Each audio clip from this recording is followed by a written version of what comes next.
Hello guys, आज मैले नेवारी अचार बनाएको यो सबै मिक्स गरेर मिठो हुन्छ।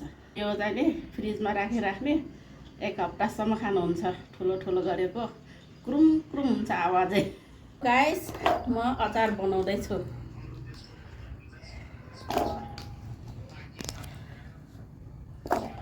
गाजर, मुला,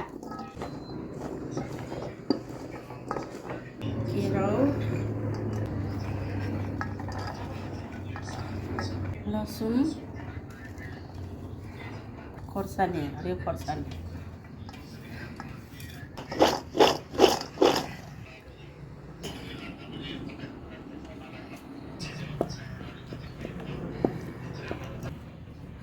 खोर्सानी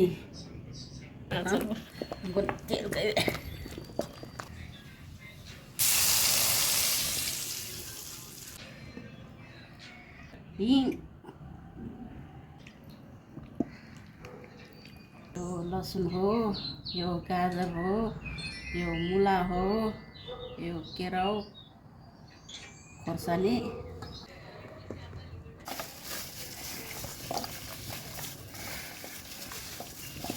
गाइज यो धनिया सुकाएर राखेको।